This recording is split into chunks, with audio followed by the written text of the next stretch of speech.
positif. Nah, ada yang tahu tidak apa arti budaya positif? Memang tadi sudah disebutkan sama Bapak Kepala Sekolah, tetapi mungkin ada di antara teman-teman yang ingin berpendapat. Apa sih budaya positif itu? Budaya yang baik. Ya, bagus. Ya, budaya. Ada lagi? Sesuatu yang baik yang dijalankan untuk seterusnya yang bersifat Positif. bisa Ya. membawa perubahan ke arah yang Ya, bagus. ya. Betul sekali. Jadi budaya positif itu ya, kalau kita lihat dari katanya ya, terdiri dari dua kata, budaya dan positif. Budaya artinya kebiasaan. Sementara positif artinya baik ya. Jadi budaya positif yaitu kebiasaan yang baik yang bisa kita terapkan di sekolah kita. Nah, baik, tujuan dari pengimbasan budaya positif ini yang pertama yaitu memahami konsep-konsep budaya positif yang di dalamnya terdapat konsep perubahan paradigma belajar, disiplin positif, 3 teori motivasi perilaku manusia, 5 kebutuhan dasar manusia, 5 posisi kontrol guru, keyakinan kelas, dan segitiga restitusi. Yang kedua, menerapkan strategi disiplin positif yang memerdekakan murid untuk menciptakan ekosistem sekolah yang aman dan berpihak kepada anak. Sebenarnya sebagai seorang guru, apapun yang kita lakukan ya akan berpihak kepada anak atau student center. Terlebih sekarang di sekolah kita ini sudah menerapkan implementasi kurikulum merdeka. Ya, nah jadi konsep-konsep budaya positif konsep-konsep budaya positif sangat baik ya untuk diterapkan di sekolah kita. Nah, oke, lanjut saja ke slide selanjutnya. Nah, jadi budaya positif merupakan perwujudan dari nilai-nilai kebajikan universal yang diterapkan di sekolah. Pengembangan budaya positif dapat menumbuhkan motivasi intrinsik dalam diri anak untuk menjadi pribadi yang bertanggung jawab dan berbudi pekerti luhur serta akhlak mulia. Budaya positif akan sangat bermanfaat untuk diterapkan dalam rangka mewujudkan merdeka belajar.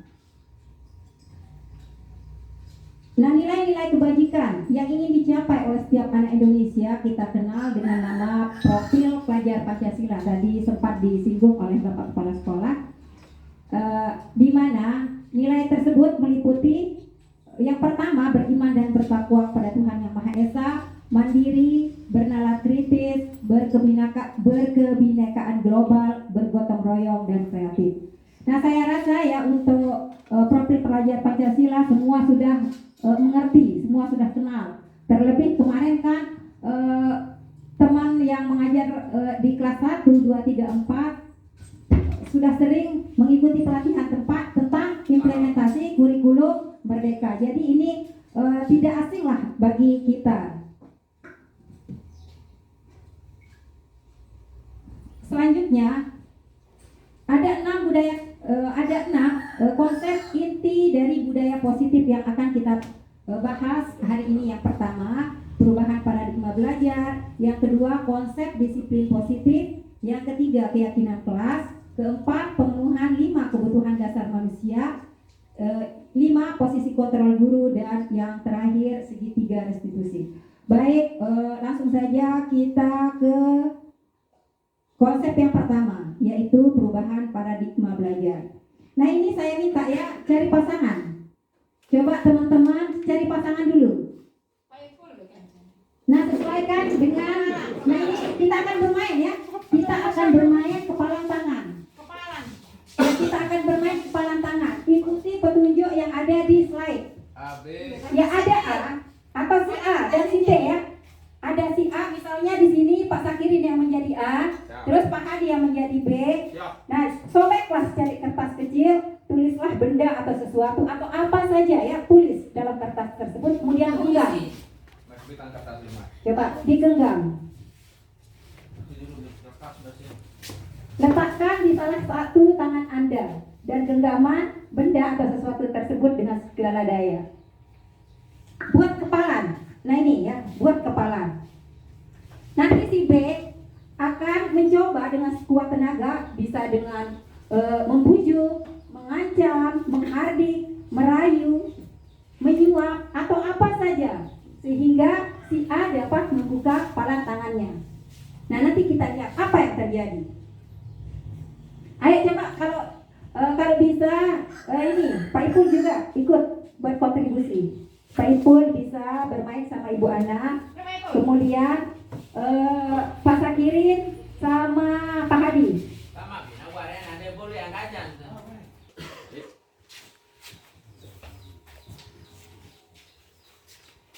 Coba pahami dulu. Kecil-kecil kertasnya.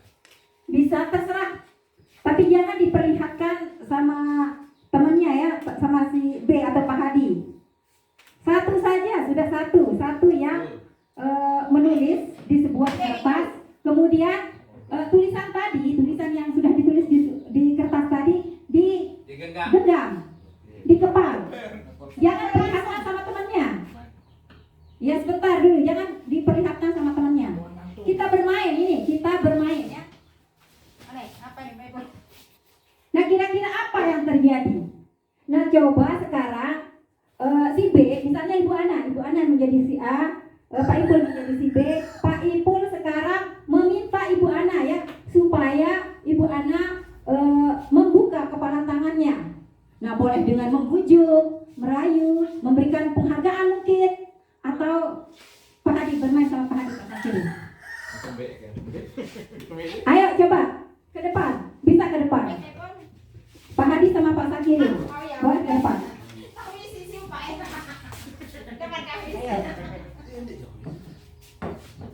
Ayo boleh ke depan. Ayo sekarang Pak Sakirin pegang. Sekarang Pak Hadi coba bujuk Pak Sakirin, boleh dibujuk, boleh diancam, dihadik, dirayu, pokoknya terserah sudah supaya dia bisa, supaya dia mau membuka tangannya. Coba. Macam. Ya boleh diancam, boleh terserah. Gimana caranya supaya Pak Sakirin itu mau membuka tangannya? Sudah, apa yang terjadi? Apakah Pak Sakirin membuka tangannya? Nah, kenapa Pak Sakirin membuka tangannya? Dia lagi dikasih uang. Dia mau kasih saya uang. Oh, berarti dia memberikan penghargaan ya? Mau memberikan suapan, begitu menyuap. Disuap. Ya oke, baik. Ya, kita berikan aplaus dulu pada Pak Sakirin dan Pak Hadi yang telah mau. Berarti Bu Guru orang ini tidak cocok di KPK. Kena aneh itu Pak. Ya, terima kasih. Oke. Ya, apa yang terjadi tadi? Ternyata Pak Sakirin tadi membuka kepala tangannya karena dia diberikan sokongan, suapan, ya diiming-iming oleh Pak Hadi.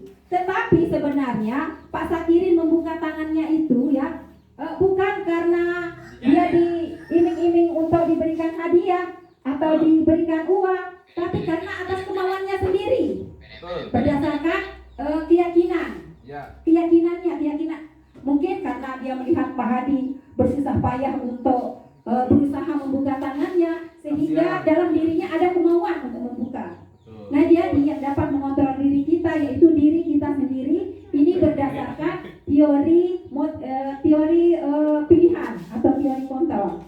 Jadi yang dapat mengontrol diri kita sendiri yaitu diri kita, bukan orang lain. Tapi selama ini kita ya sebagai guru, kita beranggapan bahwa yang dapat mengontrol murid kita yaitu guru. Padahal tidak, itu merupakan ilusi belaka. Ilusi itu yaitu teori yang kebenarannya tidak diakui gitu. Nah, ini beberapa ilusi guru. Coba perhatikan dulu tentang paradigma teori kontrol. Yang pertama, ilusi guru mengontrol murid. Ilusi bahwa kritik dapat membuat orang merasa bersalah, dapat menguatkan karakter. Ilusi bahwa semua penguatan positif, efektif, dan bermanfaat. Yang terakhir, ilusi bahwa orang dewasa memilih hak untuk memaksa. Nah, jadi ini ya, jadi kita harus mulai sekarang, kita harus mengubah mindset kita.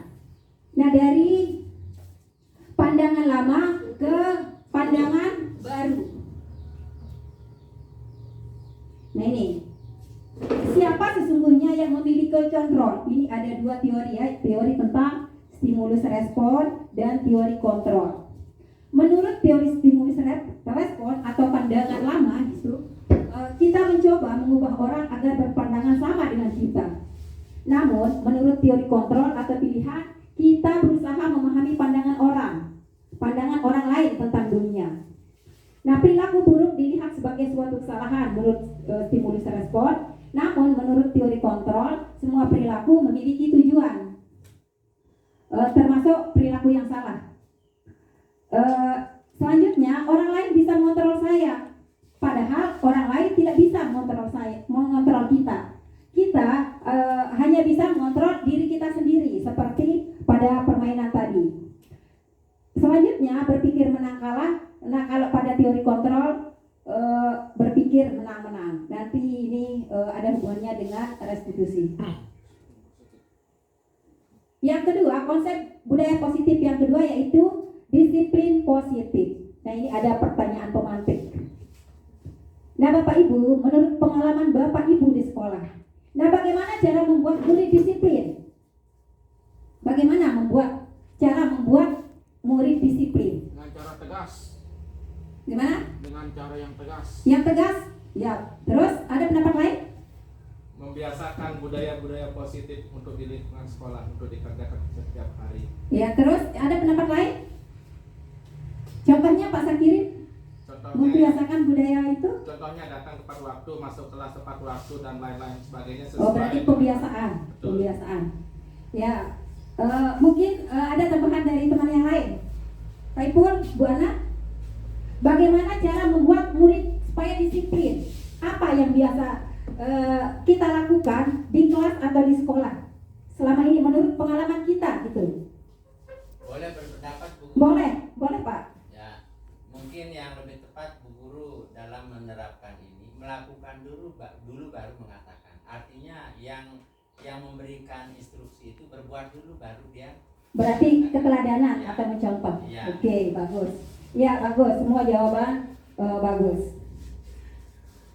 Nah, jadi nah ini ya, pertanyaan yang kedua, siapakah yang bisa mendisiplinkan murid? Apakah kepala sekolah, guru, atau murid itu sendiri? Murid itu sendiri Bu Guru, karena tadi sudah disampaikan dalam paradigma belajar itu. Nah, tergantung dari modelnya, artinya siapa yang dia tokohkan di situ. Kalau yang ditokohkan itu di situ orang yang pantas digugu dan ditiru, maka anak itu dengan sendirinya, yang jadi idolanya itu adalah gurunya. Ya, oke, baik. Setuju. Ternyata pemahaman Pak Kepala Sekolah sudah mulai terbuka tentang budaya positif. Kita berikan aplaus dulu. Ya, bagus. Nah, kebanyakan guru berpendapat bahwa kalau saja anak-anak bisa disiplin, pasti mereka akan bisa belajar. Para guru juga berpendapat bahwa mendisiplinkan anak-anak adalah bagian yang paling menantang dari pekerjaan mereka. Bagaimana dengan Bapak Ibu? Benar tidak? Menantang tidak? Menantang. Iya, bagus. Berarti pendapatnya sama ya dengan pendapat dari kebanyakan guru atau mayoritas guru tentang disiplin positif. Nah, jadi konsep disiplin positif merupakan unsur utama dalam terwujudnya budaya positif yang kita cita-citakan di sekolah kita. Nah, kebanyakan orang akan menghubungkan kata disiplin dengan tata tertib, teratur, dan kepatuhan pada peraturan. Kata disiplin juga sering dihubungkan dengan hukuman, padahal itu sangat berbeda ya. Karena belajar tentang disiplin positif tidak harus dengan memberikan hukuman. Namun itu adalah salah satu alternatif terakhir. Bila perlu kita tiadakan hukuman mulai dari sekarang. Karena hukuman itu ya tidak efektif dalam jangka panjang. Nah, itu sebabnya kita disuruh untuk meniadakan hukuman. Kemudian dalam budaya kita, makna kata disiplin dimaknai menjadi sesuatu yang dilakukan seseorang pada orang lain untuk mendapat kepatuhan. Kita cenderung menghubungkan kata disiplin dengan ketidaknyamanan. Coba mari kita lihat pendapat dua ahli tentang konsep disiplin positif. Yang pertama, Ki Hajar Dewantara Yang kedua Dian Gosen. Bosen. Nah ini, menurut Ki Hajar Dewantara, untuk mencapai kemerdekaan atau dalam konteks pendidikan kita saat ini, untuk menciptakan murid yang merdeka, syarat utamanya adalah harus ada disiplin yang kuat. Disiplin yang dimaksud adalah disiplin diri yang memiliki motivasi internal atau motivasi di dalam diri. Yang kedua, menurut Dian Gosen, arti dari kata disiplin berasal dari bahasa Latin, disiplina, yang artinya belajar. Disiplin diri membuat seseorang menggali potensi menuju kepada sebuah tujuan dengan cara mengontrol diri dan menguasai diri untuk memilih tindakan yang mengacu pada nilai-nilai yang kita hargai atau yakini. Nah, dari dua pendapat tersebut, kalau kita lihat kalimat-kalimatnya atau bahasa-bahasanya mempunyai persamaan. Konsep dari disiplin positif itu yaitu disiplin diri atau kesadaran diri, menumbuhkan motivasi intrinsik dalam diri supaya seseorang mau melakukan sesuatu tanpa harus diperintah, tapi dengan kesadaran sendiri. Itu maksudnya. Nah, misalnya saja ya, ada anak yang meskipun tanpa disuruh oleh orang tuanya atau gurunya, tapi tetap melaksanakan sholat berjamaah atau tepat waktu. Mengapa demikian? Karena dia sudah terbangun motivasi dalam dirinya atau motivasi intrinsik berdasarkan nilai-nilai yang dia yakini. Karena dia tahu jika dia tidak melakukan hal itu, maka dia akan mendapat dosa. Nah, itulah ya, dia termotivasi untuk melakukan hal itu karena ada nilai yang dia yakini, yaitu percaya pada Tuhan Yang Maha Esa. Selanjutnya, nah ada 3 motivasi ya. Menurut teori motivasi perilaku manusia, nah jadi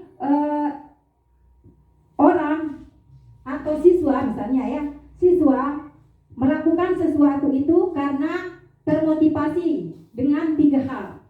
Yang pertama, motivasi untuk menghindari ketidaknyamanan. Misalnya siswa kita, ketika kita memberikan dia tugas, dia menyelesaikannya ya, tetapi karena dia takut dihukum, oleh ibu atau pak gurunya.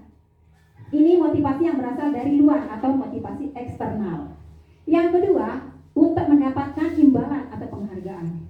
Nah, misalnya siswa kita melakukan tugas atau mengerjakan tugas karena dia ingin mendapatkan imbalan atau penghargaan, atau mungkin dia ingin mendapat nilai yang tinggi, nilai yang baik. Kan itu ya. Biasa kan kalau kita tanya kadang-kadang siswa kita, kenapa kamu tadi malam, atau kenapa kamu selalu mengerjakan tugas? Karena saya takut, ada yang bilang karena saya takut dihukum oleh ibu guru, karena saya akan diberikan imbalan atau penghargaan. Nah, seperti itu. Nah, jadi motivasi yang kedua pun berasal dari luar. Nah, yang ketiga, motivasi untuk menghargai diri. Nah, motivasi ketiga inilah merupakan motivasi internal atau berdasarkan kesadaran sendiri. Motivasi yang ketiga inilah yang menjadi tujuan dari disiplin positif, yaitu untuk membangun motivasi di dalam dirinya atau motivasi intrinsiknya atau internal. Nah, demikian. Selanjutnya, nah ini konsep budaya positif yang ketiga, yaitu keyakinan kelas. Nah, keyakinan kelas itu yaitu untuk tujuannya untuk mendukung motivasi intrinsik. Kembali ke nilai-nilai keyakinan lebih menggerakkan seseorang dibandingkan mengikuti serangkaian peraturan. Nah, di sekolah ya atau di kelas sering kita dengar peraturan kelas. Apakah Bapak Ibu pernah mendengar keyakinan kelas? Kata keyakinan kelas? Belum. Oh iya. Yang sering sekarang ini Bu Guru. Oh iya. Nah, baik, jadi ya, peraturan kelas dengan keyakinan kelas itu berbeda. Kalau peraturan kelas itu guru yang membuat. lebih ke tata tertib. Tetapi kalau keyakinan kelas itu siswa yang membuat. Siswa bersama guru ya curah pendapat, tetapi siswa yang lebih dominan di sini. Guru cuma mengarahkan saja. Kemarin saya sudah mengajak siswa untuk membuat keyakinan kelas melalui kegiatan curah pendapat. Namun mari kita lihat apa sih keyakinan kelas tersebut. Nah, perhatikan yang pertama ya, kita perhatikan dari tontonan yang pertama, keyakinan kelas bersifat lebih abstrak daripada peraturan yang lebih rinci dan konkret. Keyakinan kelas berupa pernyataan-pernyataan universal atau pernyataan umum, ini maksudnya. Pernyataan keyakinan kelas senantiasa dibuat dalam bentuk positif. Keyakinan kelas hendaknya tidak terlalu banyak sehingga mudah diingat dan dipahami oleh semua warga kelas. Keyakinan kelas sebaiknya sesuatu yang dapat diterapkan di lingkungan tersebut. Semua warga kelas hendaknya ikut berkontribusi dalam pembuatan keyakinan kelas lewat kegiatan curah pendapat. Bersedia meninjau kembali keyakinan kelas dari waktu ke waktu. Maksudnya di sini kita merefleksi ya dari waktu ke waktu. Mungkin bisa kita refleksi sekali semester, minimal lah sekali semester atau 6 bulan sekali. Nah ini ada perbedaan antara peraturan dan keyakinan kelas. Ini ya, peraturan kelas. Selalu kembalikan buku ke tempatnya. Nah, keyakinan kelas, nilai kebajikan yang diyakini. Dari mengembalikan buku ke tempatnya itu, nilai apa yang bisa kita ambil di sana? Tanggung jawab kan? Nilai tanggung jawab. Kalau siswa kita selalu mengembalikan buku ke tempatnya, berarti dia sudah bertanggung jawab. Bagus. Dilarang mengganggu orang lain. Nah, kalau peraturan kelas dilarang mengganggu orang lain. Nah, kalau dalam keyakinan kelas masuk ke menghormati orang lain.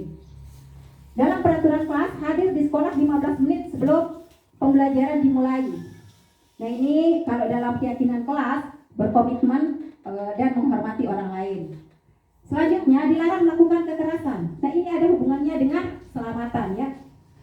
Nilai-nilai keselamatan, menghormati orang lain. Dilarang menggunakan narkoba. Ini masuk ke kesehatan. Bergantian atau menunggu giliran. Nah, masuk ke menghormati orang lain, bersabar. Gunakan masker, kesehatan dan keselamatan. Jangan berlari di kelas atau koridor. Nah, ini masuk di keselamatan dan keamanan. Dari perbedaan ini, apakah Bapak Ibu sudah ada pemahaman atau bagaimana? Sedikit Bu Guru. Ini. Nah, ini contoh ya. Contoh keyakinan kelas. Bisa dilihat? Sama-sama. Bisa dilihat tidak? Dari buram kecil kan? Nggak bisa. Udah terlalu kecil tulisannya. Terlalu kecil. Karena ini foto ya. Mungkin Saya bisa foto. Bisa di zoom. Di zoom. Fotonya ini. Foto. Saya foto. Fotonya yang saya upload. Zoom dia. Nggak bisa. Nggak bisa. Nah, atau ini ya. Nah, ini. Saya bacakan sudah. Keyakinan kelas 1. Ini ada contoh keyakinan kelas 1, kelas 5 dan kelas 7. Kalau kelas 7 itu kan sudah masuk SMP. Jadi beda lah kalimat-kalimat yang kita gunakan. Ya, meskipun artinya sama atau maksudnya sama. Keyakinan kelas 1, setiap anggota kelas perlu belajar. Setiap anggota kelas perlu belajar. Yang kedua, setiap anggota kelas perlu senang. Nah, ini kan ada maknanya dengan kesenangan. Setiap anggota kelas perlu melakukan tugas. Setiap anggota kelas perlu saling menghargai. Yang selanjutnya, setiap anggota kelas perlu merasa aman. Nah, keyakinan kelas 5. Yang pertama, selalu bersikap positif. Ini contohnya. Yang kedua, senantiasa menjadi diri yang terbaik. Yang ketiga, percaya dan menghormati orang lain serta barang miliknya. Selanjutnya, berkomitmen terhadap setiap tugas. Terakhir, senantiasa membantu. Keyakinan kelas 7 contohnya di sini malah sudah dipilah ya, hormat. Hormat. Kami meyakini bahwa sangat penting untuk menghormati semua orang dan barang milik orang lain. Kedua, bekerja. Nah, dalam hal bekerja ini, kami meyakini bahwa sangat penting untuk mengerjakan segala pekerjaan atau mengikuti kegiatan yang telah ditugaskan. Yang terakhir, diterima dan dimiliki. Kami meyakini bahwa sangat penting untuk merasa diterima pada suatu kelompok dan saling peduli satu dengan yang lain. Nah, ini contohnya. Nah, kemarin saya sudah membuat keyakinan kelas di kelas 6 dan kami mendapatkan ya, atau menulis 4 keyakinan yang sudah bisa dibuat. Minta tolong Pak Hadi, ada kan yang saya tempel di sana pakai kertas warna merah. Bawa dan semuanya ke sini. Nah, ini keyakinan kelas 6. Yang pertama, menghormati orang lain serta barang miliknya. Peduli dan membantu teman yang kesulitan. Yang ketiga, bertanggung jawab terhadap setiap tugas. Yang keempat, selalu bersikap positif.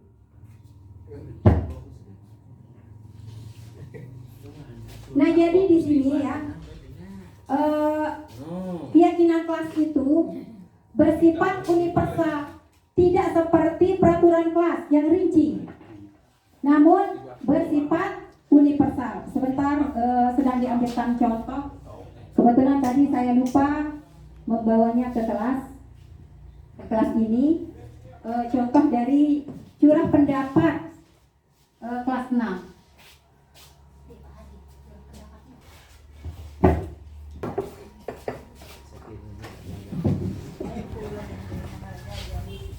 Nah, ini kemarin yang sudah dibuat oleh kelas 6. Ini curah pendapatnya.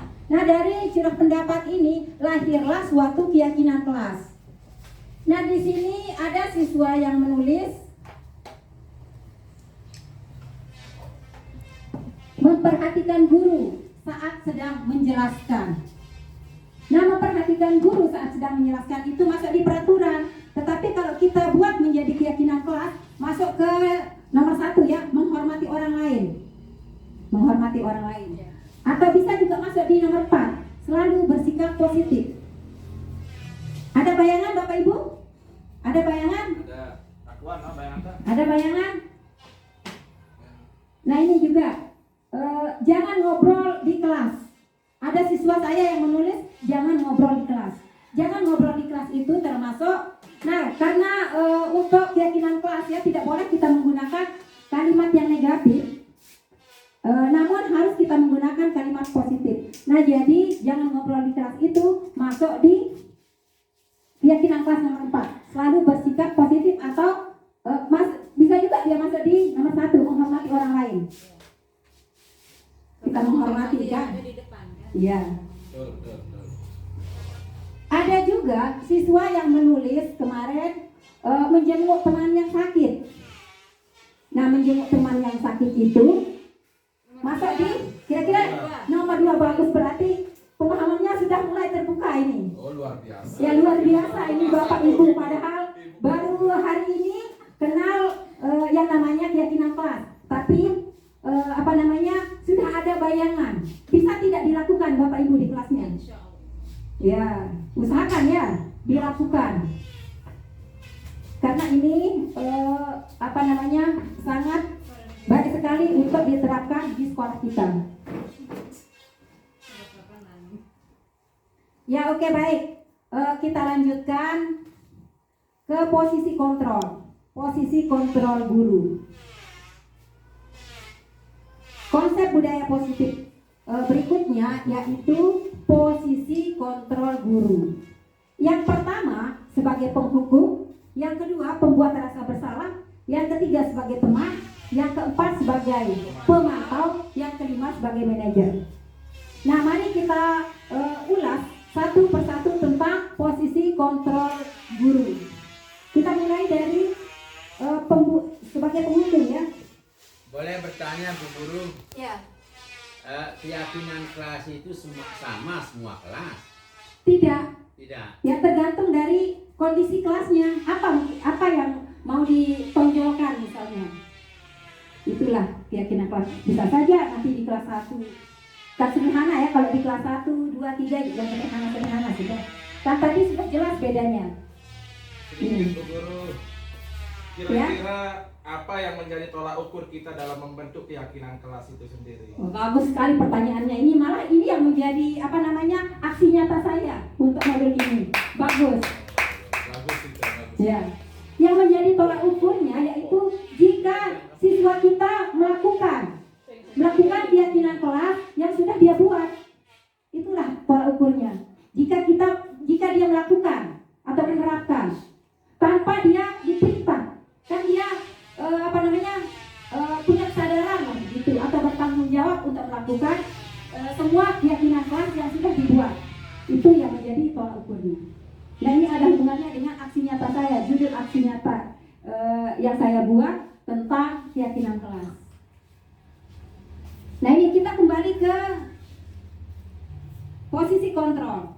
Posisi kontrol sebagai penghukum di sini, nada guru, nada suara tinggi ya, mata melotot, jari menunjuk-nunjuk, menghardik. Nah, atau perkataan guru bisa saja seperti ini. Kamu tidak pernah mau mengerjakan tugas. Apa sih maumu? Saya rasa untuk penghukum contoh perkataan guru tidak asing lah bagi Bapak Ibu. Nanti bisa dicari ya contoh-contoh yang lain.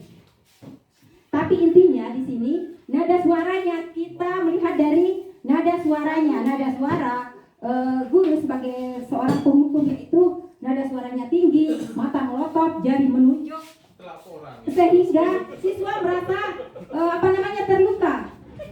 Jika hal ini terjadi ya, jika kita menunjuk-nunjuk siswa, menghardik siswa, bisa jadi siswa kita itu nanti dendam pada kita. Bisa jadi nanti motor kita akan dicoret-coret oleh dia untuk melampiaskan dendamnya akibat perkataan kita yang melukai dirinya. Nah, sebagai penghukum tidak hanya dengan pukulan ya. Siswa tidak hanya merasa terhukum karena dia tidak dipukul. Namun bisa saja siswa itu merasa terhukum karena perkataan yang bisa melukai hatinya gitu. Selanjutnya sebagai pembuat rasa bersalah. Nah, sebagai pembuat rasa bersalah, di sini nada suara guru lebih halus dari penghukum ya. Nada suaranya halus atau sedih, bahasa tubuh merapat pada anak. Nah, perkataan guru contohnya, tahu tidak, gara-gara kamu ibu ditegur oleh bapak kepala sekolah.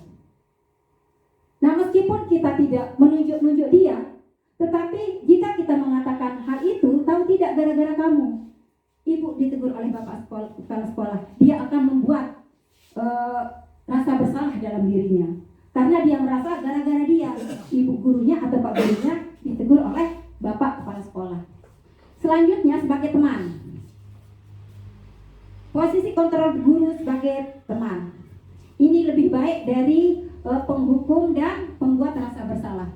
Nada suaranya ramah, akrab, bercanda, bahasa tubuh merapat pada murid. Nah, senyuman jenaka, misalnya, contoh perkataan guru, ayolah lakukan demi ibu, atau dalam di kelas ya, sesuai dengan pengalaman kita di kelas. Nunung misalnya, Nunung sudah jadi tidak? Misalnya dia bilang belum, jangan kita serta-merta memarahi dia. Tetapi bagaimana dia supaya dia tidak merasa terluka? Ayo dikerjakan nak. Ini waktunya tinggal 15 menit misalnya. Nah, seperti itu. Selanjutnya sebagai pemantau.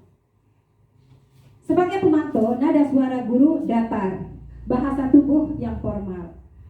Nah, contoh perkataan guru sebagai pemantau, tadi kamu terlambat masuk 15 menit. Tahu tidak apa konsekuensinya? Di sini ditekankan konsekuensi ataupun penghargaan jika dia melakukan kesalahan. Nah, kita tekankan ke konsekuensinya. Misalnya, tadi kamu terlambat masuk 15 menit. Tahu tidak apa konsekuensinya? Karena sudah kita buat keyakinan kelas, jika dia terlambat, dia akan harus mengejar ya ketertinggalannya. Misalnya dia terlambat 15 menit, bisa saja nanti dia tinggal di saat keluar main atau di saat teman-temannya sudah pulang, dia tinggal untuk mengejar ketertinggalannya selama 15 menit. Atau misalnya dia sudah melakukan hal yang positif, bisa saja nanti kita berikan penghargaan atau imbalan, atau mungkin kita akan tambahkan nilainya gitu. Nah, itu untuk posisi kontrol pemantau. Yang terakhir, posisi kontrol manajer. Sebagai manajer, nada suara guru tulus, bahasa tubuh tidak kaku, mendekat ke murid. Nah, misalnya ada siswa kita yang melakukan pelanggaran, dan pelanggarannya misalnya tidak terlalu berat. Jangankan tidak terlalu berat ya, berat pun tetap kita tidak boleh menghukum. Tidak boleh kita menghukum siswa. Namun kita tanyakan keyakinan kelas kita, keyakinan kelasnya. Apa keyakinan kelas kita, nak? Sudahkah kamu melakukannya hari ini? Nah, kayak begitu. Kemudian apa yang bisa kamu kerjakan untuk menyelesaikan masalah ini? Nah, kita menggiring dia untuk menemukan solusi dari masalahnya atau pelanggarannya. Misal, tadi dia membuang sampah sembarang tempat. Nah, langsung saja kita tanya dia, apa keyakinan kelas kita, nak? Sudahkah kamu melakukan hari ini? Misalnya, belum. Nah, dia akan merefleksi dirinya. Kira-kira pelanggaran apa yang sudah dia buat? Misalnya tadi dia membuang sampah. Dia akan langsung mengatakan, oh iya tadi saya membuang sampah di sembarang tempat. Nah, kira-kira apa yang kamu lakukan untuk memperbaiki hal itu? Atau maukah kamu memperbaiki kesalahanmu tadi? Mau misalnya. Misalnya dia bilang mau. Kira-kira apa yang kamu lakukan untuk memperbaikinya? Nah, saya akan memungut sampah yang sudah saya buang sembarangan tadi ke tempat sampah. Dan bisa jadi seperti itu kan jawabannya. Nah, jadi intinya di sini kita menghindari yang namanya hukuman atau penghargaan. Karena hukuman dan penghargaan itu tidak efektif untuk mendisiplinkan siswa dalam jangka waktu yang panjang.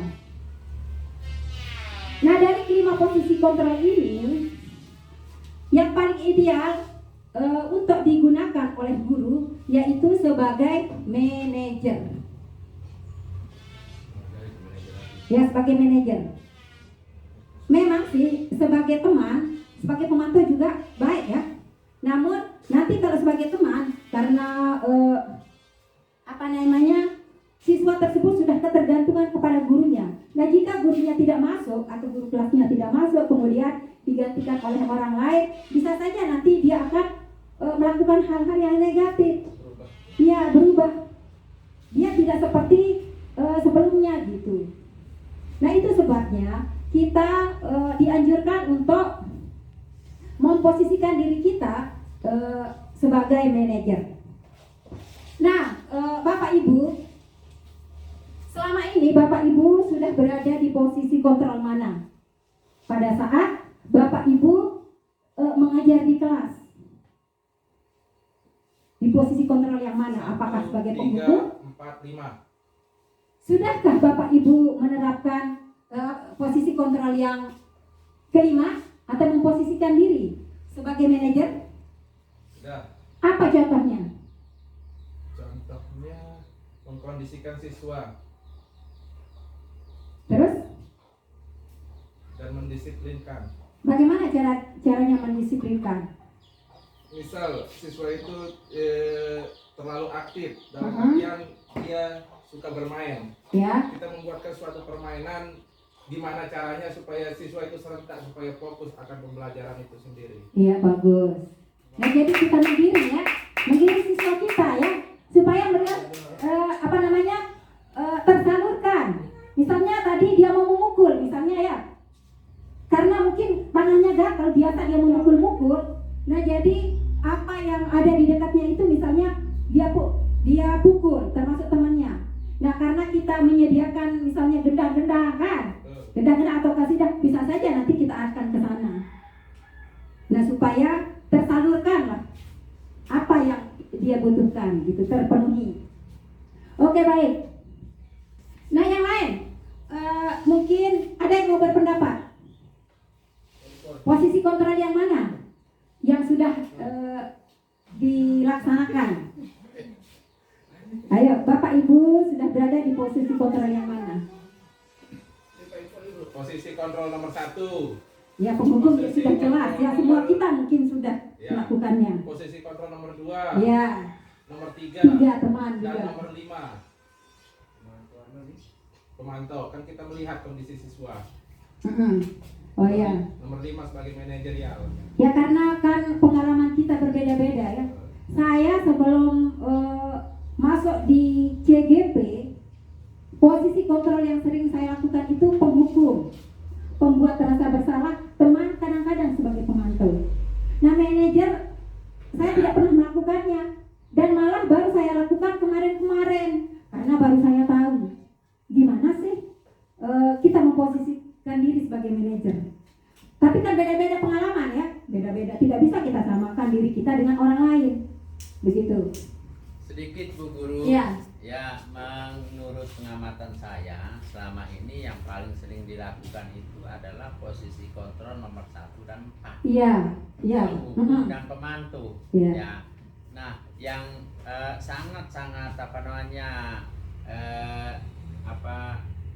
itu sepi di dalam kelas itu posisi kontrol teman. Ya. Iya, iya. Itu yang selama ini. Nah, karena baru beberapa tahun ini kita mendengar CGP atau program sekolah penggerak ini.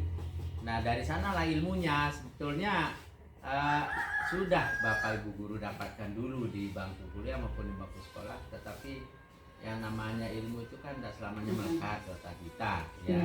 Nah, ini sebagai pengingat saja, jadi untuk membangkitkan kembali motivasi belajar kita tentang didaktik metodik yang sudah kita dapatkan dulu di bangku sekolah. Jadi menurut saya yang selama ini yang sering kita lakukan itu adalah posisi kontrol nomor 1 dan nomor 4 itu, penghukum dan pemantau. Nah, tadi di awal Ibu Guru kan sampaikan kita tidak boleh melakukan hukuman ya. Nah, tadi dicontohkan apabila ada salah seorang anak yang telat 15 menit, kemudian nanti kita hukum dia, ya artinya kita berikan sanksi atau konsekuensi. Nanti dia telat pulang 15 menit. Apakah itu termasuk hukuman juga kan? Bukan hukuman, sanksi, tapi konsekuensinya. Nah, tapi menurut kita, tapi menurut anak itu adalah hukuman kalau dia pulang lebih telat atau belakangan daripada teman yang lain. Itu aja Bu Guru. Iya, memang seperti itu. Tetap tidak meskipun kita memposisikan diri sebagai sebagai pemantau ya, tetap saja tidak nyaman. Membuat siswa tidak nyaman karena seperti yang tadi kita menyuruh siswa untuk tinggal pada saat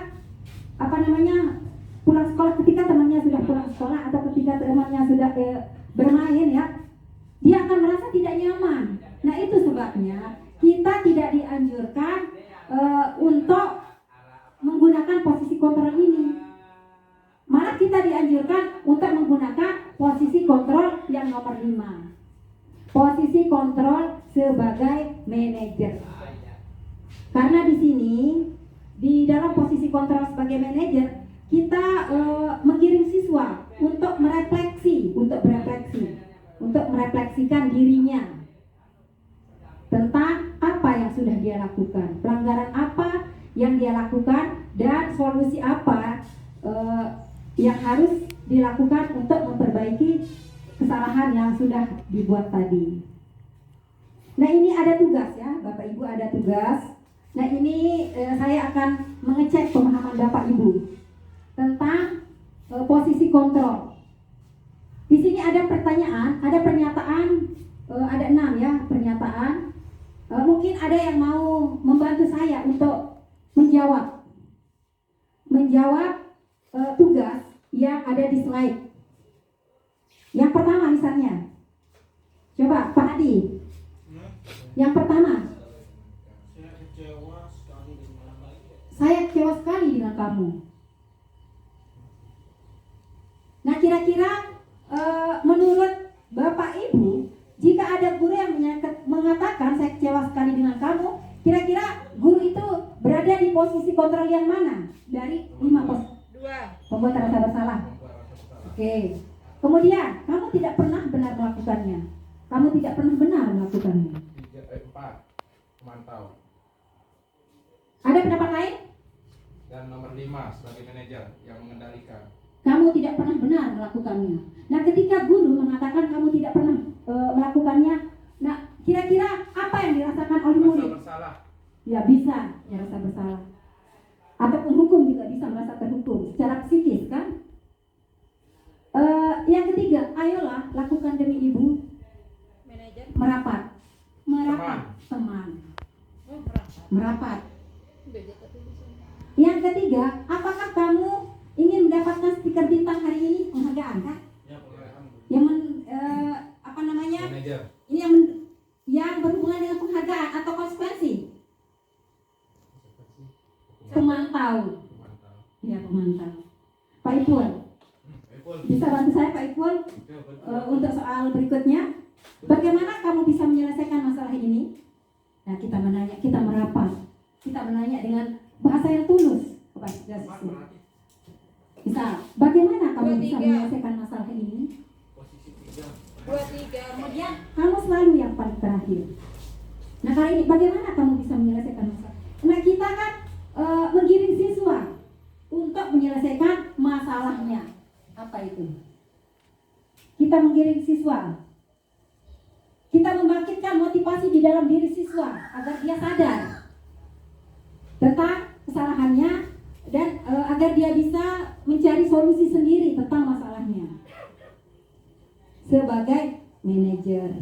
Nah, inilah yang dinamakan, inilah contoh perkataan guru sebagai manajer. Kita tulus.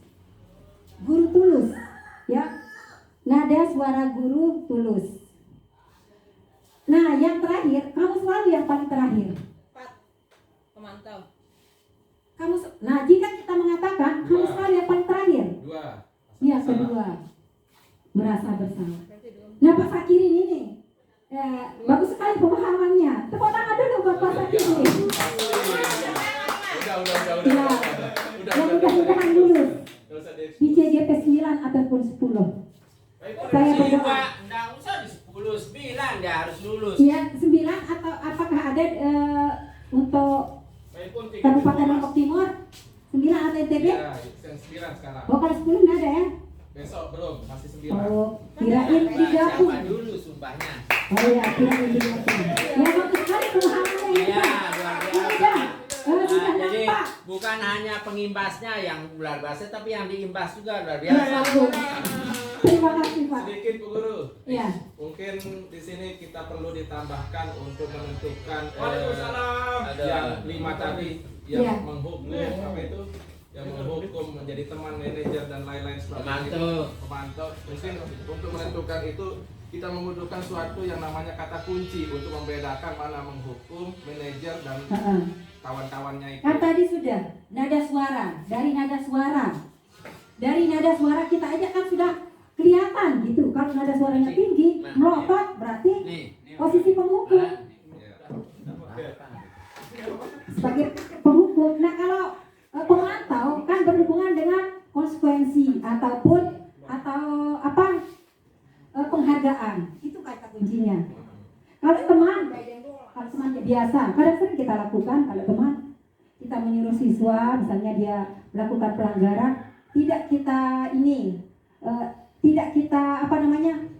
paksa dia, namun kita merapat. Ayo nak, coba diselesaikan dulu. Nanti kamu telat keluar main. Nah, seperti itu. Nah, jadi posisi kontrol yang paling ideal yaitu posisi kontrol sebagai manajer. bagaimana sebagai manajer di sini kita menggiring siswa untuk merefleksikan kesalahannya dan menggiring siswa untuk menemukan sendiri solusi dari masalah yang dia perbuat. Lanjut.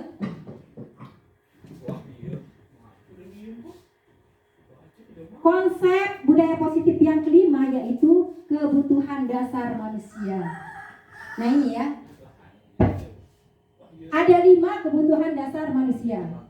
Yang pertama ingin bertahan hidup, yang kedua kasih sayang atau perhatian, yang ketiga penguasaan, yang keempat kebebasan, yang terakhir kesenangan. Nah baik, langsung saja kita ulas masing-masing dari kebutuhan dasar tersebut. Kita ulas Triana. Ya, mulai dari kebutuhan bertahan hidup atau survival. Kebutuhan bertahan hidup ini berkaitan dengan kebutuhan primer. Nah, kita sering mendengar kan kebutuhan primer. Dulu waktu kita masih sekolah, malah sering kita dengar tentang market itu yang kita pelajari, kebutuhan primer. Apa saja sih kebutuhan primer itu? Sandang, papan, pangan. Kalau papan berhubungan dengan perumahan, tempat tinggal, bagus. Oh, Bagus. Ya mulai terbuka ini, mulai terbuka. Ya padahal Pak Hadi kan bukan guru kelas ya. Padahal Pak Hadi itu guru agama. Guru semua kelas. Ya guru semua kelas. Ya tapi jarang kan membaca atau mengajarkan tentang kebutuhan primer, karena kebutuhan primer ini kan masuk di pelajaran IPS. Nah ini ada hubungan dengan sandang, papan, pangan. Nah sandang artinya pakaian, butuh pakaian untuk berlindung. Kemudian papan tempat tinggal seperti yang dibilang sama Pak Hadi tadi. Kemudian pangan, makanan. Ya makanan. Nah kesehatan juga termasuk di sini. Nah itu atau kebutuhan biologis. Yang kedua perhatian atau kasih sayang. Semua orang ya termasuk siswa butuh kasih sayang, butuh perhatian dari orang-orang yang ada di sekitarnya. Nah termasuk dia butuh kasih sayang dari temannya, dari keluarganya, dari orang tuanya, adik kakaknya, dari teman kerjanya, binatang peliharaannya dan kelompoknya di mana dia tergabung. Kemudian yang ketiga, kebutuhan akan penguasaan. Nah, kebutuhan ini meliputi keinginan untuk dianggap berharga, bisa membuat perbedaan, bisa membuat pencapaian, kompeten atau berkemampuan. Ya, diakui, dihormati. Kemudian keinginan untuk menjadi pemimpin. Mereka juga suka mengamati sebelum mencoba hal baru dan merasa kecewa bila melakukan kesalahan. Nah, anak yang seperti ini biasanya rapi, sistemik dan selalu ingin mencapai atau menjadi yang terbaik. Nah itu. Nah tetapi menurut kebutuhan ini siswa kita ya sering kita lakukan, sering kita lihat di sekolah atau di kelas kan, siswa yang tidak kompeten dalam hal akademik biasanya ingin menguasai temannya, ingin mengatur-ngatur temannya. Bisa saja dia mengatur temannya di luar kelas. Kayak di kelas 6 saya lihat, ternyata sekarang saya paham. Oh ternyata anak ini dia ingin memenuhi kebutuhan akan penguasaan sehingga dia mengatur-ngatur temannya. Izam, termasuk Izam di kelas 6. Nah jadi kita bisa mengetahui ya, mengidentifikasi kebutuhan apa sih yang sedang dipenuhi oleh anak tersebut. Selanjutnya, kebebasan. Kebutuhan untuk bebas adalah kebutuhan akan kemandirian, otonomi, memiliki pilihan dan mampu mengendalikan arah hidup seseorang. Anak dengan kebutuhan kebebasan yang tinggi menginginkan pilihan. Mereka perlu banyak bergerak, suka mencoba-coba, tidak terlalu terpengaruh oleh orang lain, senang mencoba hal baru dan menarik. Jangankan anak ya, kita saja butuh kebebasan, ingin terbang seperti burung, ingin terbang seperti kupu-kupu, ingin terbang bebas, tidak mau dijajah, tidak mau dikekang. Itu apalagi siswa. Nah jadi dalam pembelajaran ya, kita harus jeli sebagai guru. Kita tidak boleh memaksakan siswa kita untuk belajar sesuai dengan kehendak kita, kehendak guru. Namun kita sesuaikan dengan apa sih yang diinginkan oleh siswa kita. Misalnya, kita menyuruh dia membuat puisi. Jangan kita tentukan temanya. Atau jangan kita tentukan caranya. Kamu harus begini-begini. Jangan. Tapi biarlah. Berikan kebebasan kepada siswa untuk mengekspresikan keinginannya. Mengekspresikan diri sesuai dengan keinginannya. Itu maksudnya. Yang terakhir, kesenangan. Kebutuhan akan kesenangan. Kebutuhan ini untuk mencari kesenangan. Namanya aja kebutuhan kesenangan. Pasti untuk mencari kesenangan. Nah, bermain, tertawa, termasuk di sana.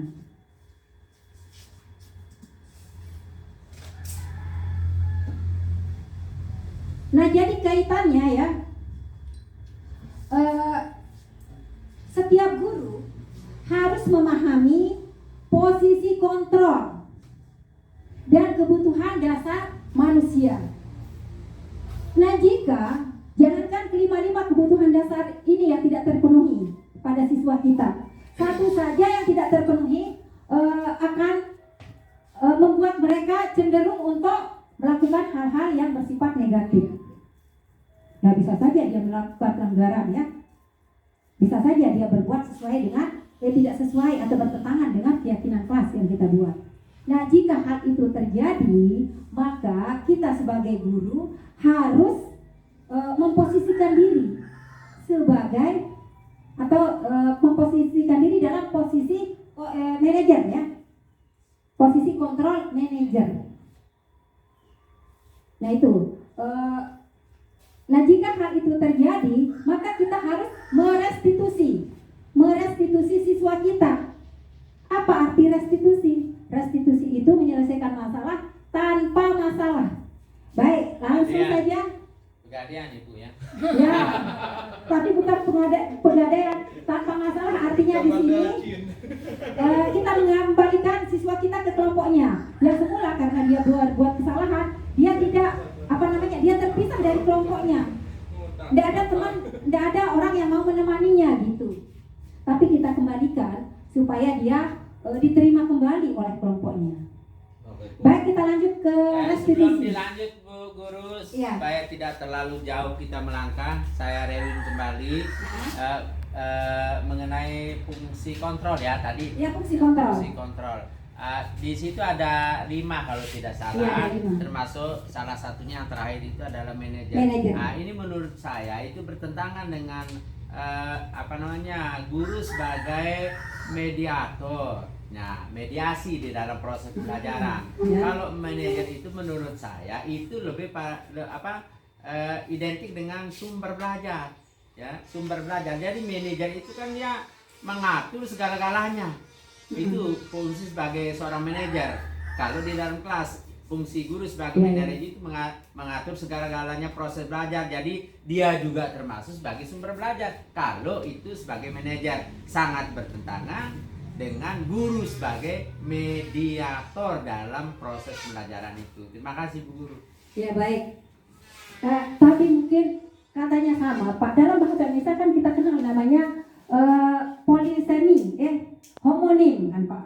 Homonim. Bunyinya sama, tetapi artinya berbeda. Mungkin ini yang digunakan oleh Glasser. Kebetulan ini kan menurut Glasser ya, posisi kontrol 5 posisi kontrol ini menurut Glasser. Nah, jadi mungkin itu Pak. Mungkin dia menggunakan kata seperti itu. Karena di dalam bahasa kan ada istilah polisemi, homonim, homopon. Ada yang sama. Ada homograf juga. Ya. Homopon, homograf. Homopon, nama bunyi, nama tulisan. Ya, sama kan? Sama bunyi pelafalannya tapi artinya berbeda. Atau tulisannya sama seperti sanksi. Sanksi dengan Sanksi. ya sanksi kan beda. Atau bank dengan bank. Bank berarti ada yang berarti kakak, bank banget kan tulisannya tapi tetap dibaca bank. Yang berarti kantor gitu. Mungkin itu yang digunakan oleh Glasser yang menciptakan posisi kontrol ini gitu. Oke, lanjut. Kita ke restitusi ya. Sangat aktif. Aktif sekali rekan-rekan. Ya, luar Rekan-rekan biasa. ini luar biasa. Aktif. Oke, baik. Kita kembali. Jika siswa kita melakukan pelanggaran ya, melanggar keyakinan kelas, maka kita harus merestitusi dia. Restitusi sesuai dengan yang sudah saya sebutkan tadi, restitusi itu artinya menyelesaikan masalah siswa tanpa masalah. Namun kita membantu siswa untuk menemukan solusi dari masalahnya sendiri. Dengan merefleksi diri, menumbuhkan kesadaran dirinya agar dia sadar melakukan atau memperbaiki kesalahannya sendiri. Nah, ini ciri-ciri dari restitusi itu sendiri. Yang pertama, bukan untuk menebus kesalahan, namun untuk belajar dari kesalahan. Yang kedua, memperbaiki hubungan. Yang ketiga, tawaran, bukan paksaan. Yang keempat, restitusi untuk menuntun melihat ke dalam diri. Motivasi intrinsik tadi maksudnya. Restitusi mencari kebutuhan dasar yang mendasari tindakan. Restitusi diri adalah cara yang paling baik. Restitusi fokus pada karakter, bukan tindakan. Restitusi fokus pada solusi. Restitusi mengembalikan murid yang berbuat salah pada kelompoknya. Baik, dalam menerapkan segitiga restitusi ini ya, nah kita harus melalui tahapan-tahapan.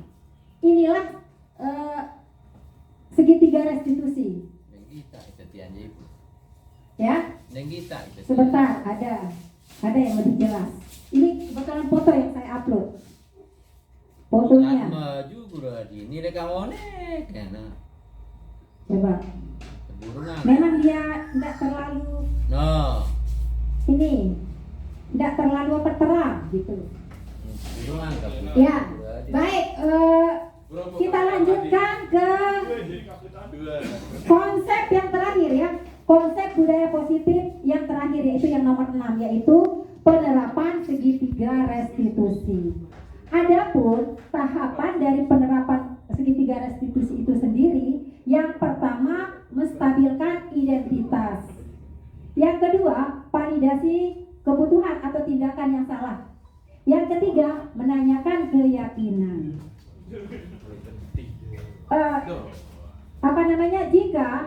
Jika siswa kita melakukan pelanggaran ya, kita merestitusi dia dengan menerapkan segitiga restitusi. Dengan tahapan yang pertama, menstabilkan identitas. Dalam menstabilkan identitas, contoh perkataan guru. Contoh perkataan guru dalam tahap ini, yang pertama, setiap orang pasti pernah kok melakukan kesalahan. Kamu bukan satu-satunya yang pernah melakukan ini. Nah, kemudian kita hubungkan dengan kebutuhan apa sesungguhnya yang sedang dia penuhi. Kamu tentu punya alasan mengapa melakukan itu. Adakah cara yang lebih efektif untuk mendapatkan apa yang kamu butuhkan? Nah, seperti tadi kita bahas tentang masalah siswa yang melanggar keyakinan kelas atau keyakinan kelas gitu, yang melanggar keyakinan. Nah, itu yang akan kita restitusi melalui tahapan-tahapan segitiga restitusi, menstabilkan identitas, validasi kebutuhan, kemudian menanyakan keyakinan kelas. Ini tahap yang ketiga. Dalam menanyakan keyakinan kelas, nah ini ada hubungannya dengan posisi kontrol sebagai manajer. Nah, kita tanyakan keyakinannya. Apa keyakinan kelas kita, nak? Sudahkah kamu melakukan keyakinan kelas kita hari ini?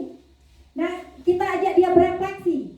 Nah, kira-kira apa yang sudah dia lakukan, pelanggaran apa yang sudah dia lakukan? Berarti Bu Guru, keyakinan kelas itu kita buat bersama di awal tahun pelajaran dengan anak itu. Iya, tapi bisa sih sekarang. Lebih baik terlambat kan, seperti kata pepatah, lebih baik terlambat ketimbang tidak sama sekali. 100 Bu Guru. Itu kata pepatah. Nah, menanyakan keyakinan kelas. Bisa saja guru berkata atau menanyakan nilai apa yang telah kita sepakati. Kamu ingin menjadi orang yang seperti apa? Nah, ini kita sesuai sesuaikan dengan pelanggarannya ya. Nah jika misalnya dia terlambat ke sekolah, misalnya ada siswa kita yang terlambat ke sekolah, nah jangan kita hukum, tapi kita restitusi, kita berusaha untuk merestitusi dia dengan memposisikan diri dalam atau pada posisi kontrol sebagai manajer.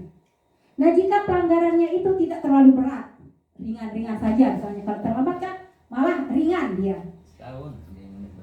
Ya, bisa saja kita tidak melalui tahapan-tahapan dari nomor 1, 2, tapi langsung kita ke nomor 3. Apa yang kita yakini atau apa keyakinan kelas kita, langsung kita tanyakan seperti itu. Tidak menghormati waktu misalnya ya, karena dia terlambat. Nah, baru kita tanyakan mengapa dia terlambat. Apa yang menyebabkan dia terlambat? Mungkin dia karena terlalu Berarti restitusi itu hukuman gitu. bukan menyelesaikan masalah, tanpa menghukum. Pegadaian. Ya, mengajak siswa untuk berefleksi, menemukan solusi dari masalah yang sudah dia perbuat. Itu maksudnya. Ada bayangan? Kayak ini sebenarnya, kayak kita misalnya ada siswa kita yang melakukan kesalahan. Ya, kayak guru BP lah gitu, tapi beda dia. Kalau di sekolah kan di kita, di apa namanya? Di SD tidak ada istilah guru BP kan, tapi guru kelas yang sekaligus menjadi guru BP. Nah, itu yang kita gunakan sebenarnya. Kita diajarkan untuk untuk menyelesaikan masalah siswa sendiri kan, untuk mencari solusi dari masalah siswa. Kan tidak ada guru BP. Masa kita mau bawa dia ke SMP, sementara di SD hanya guru kelas saja. Kita multifungsi di sini. Sebagai guru kelas, sebagai guru BP, kadang kita sebagai guru olahraga jika tidak ada guru olahraga di sekolah kita. Gitu kan? Nah, begitu pula dengan materi ini. Nah, ini yang lebih jelas. Sedikit Bu Guru. Iya. Kaitannya dengan restitusi, misalkan di kelas itu sudah fardu ain, hukumnya ada yang nakal itu kan, dan ada yang Iya. itu pasti. Nah, yang nakal ini misal dalam bermainnya itu bisa dia memecahkan kaca atau apa yang dia rusak itu. Nah, gimana caranya kita menerapkan sistem restitusi itu sendiri pada siswa yang telah melakukan hal tersebut? Oke, Apakah baik. harus diganti rugi Baik. atau udahlah tak apa-apa begitu kan? Atau gimana begitu? Terima kasih Bu Guru. Ya, terima kasih.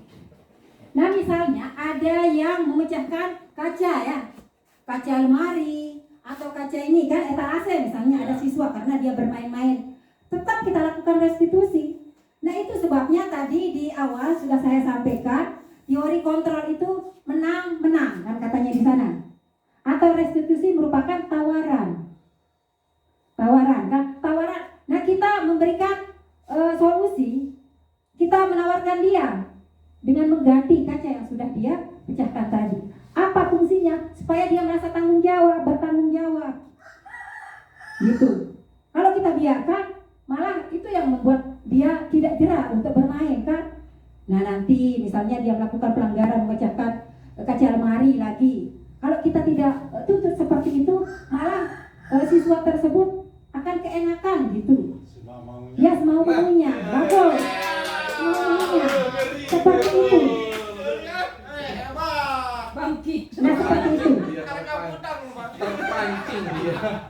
Oke, kita lanjut ya. Tadi belum selesai saya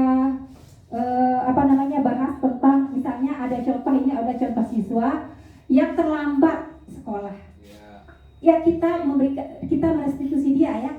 Dengan langsung saja karena itu tidak terlalu tidak terlalu berat lah pelanggarannya, cuma terlambat sekolah. Kita tanya dulu mengapa dia terlambat. Mungkin siswa tersebut menjawab karena terlalu larut malam dia tidur, akibat dia nonton TV atau mungkin bermain game. Kan sekarang ya anak-anak kita di rumah kecanduan sama game. Bisa saja dia karena bermain game gitu, terlalu larut malam dia tidur sehingga dia bangun terlambat dan berdampak pada dia terlambat ke sekolah gitu. Nah, jika ada murid kita yang seperti itu, bisa saja kita tanyakan seperti ini. Kenapa kamu terlambat? Baik-baik dah, tulus kita menanyakan kesalahannya gitu. Kenapa kamu terlambat, nak? Jangan langsung kita suruh nyapu, tidak boleh, itu menghukum namanya. Kita sesuaikan solusi masalahnya itu dengan pelanggaran yang dibuat. Nah, kenapa kamu terlambat? Saya tadi malam tidur telat misalnya. Nah, maukah kamu memperbaiki hal ini? Satu dulu Ibu. Ya. Kan yang sering lambat kan kadang-kadang kita ingetin satu kali tapi enggak dia mau Iya. Terus gimana cara kita? Nah, karena ini kan pelajaran saja, bagus. Semakin siang semakin seru. Semakin siang semakin seru. Nah, ini kita tanya baik-baik kenapa dia terlambat. Kita dengarkan dulu siswa, jangan kita langsung marah. Malah itu yang membuat siswa takut kepada kita. Mungkin besoknya dia tidak akan sekolah.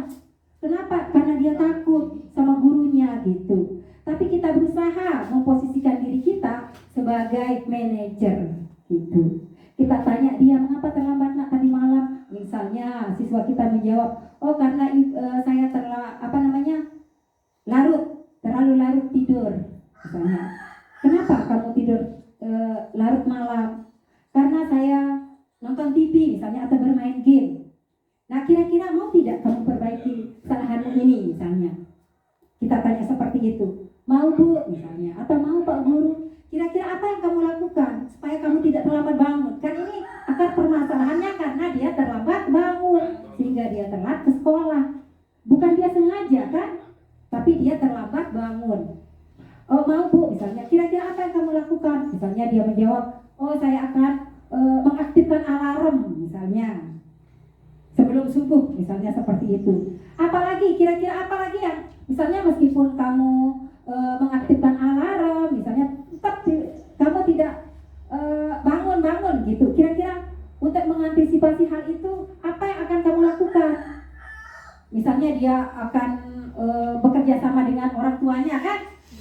Ya, untuk dibangunkan. Mungkin dia akan menyuruh orang tuanya, bangunkan saya nanti Bu supaya saya tidak terlambat ke sekolah misalnya seperti itu.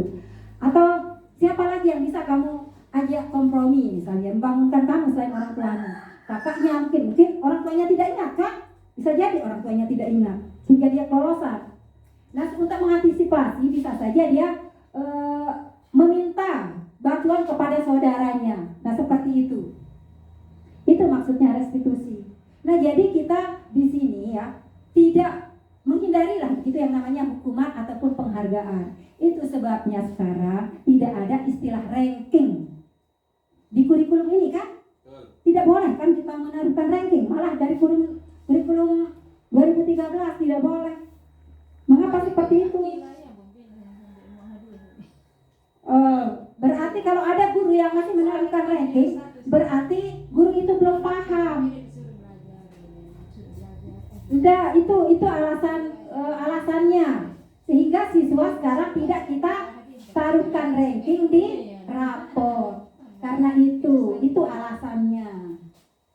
Apalagi sekarang kan kita sudah menerapkan kurikulum Merdeka Belajar. Nah itu. Ada pertanyaan?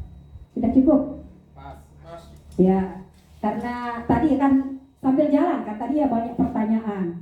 Jadi saya menilai di sini rekan-rekan sudah paham gitu. Adapun nanti kalau misalnya rekan-rekan mau bertanya, bisa kita sharing. Ya, di luar. Bisa kita sharing sambil kita ya ngopi-ngopi di kantor gitu, ngerokok, yang sapa-sapa. Ya, oke. Ya, karena tidak ada pertanyaan, nah jadi kita cukupkan sampai di sini ya untuk pertemuan kita kali ini. Lebih kurang mohon maaf. Nah, jika ada jarum yang patah, jangan disimpan di dalam peti. Jika ada kata-kata yang salah, jangan disimpan dalam hati.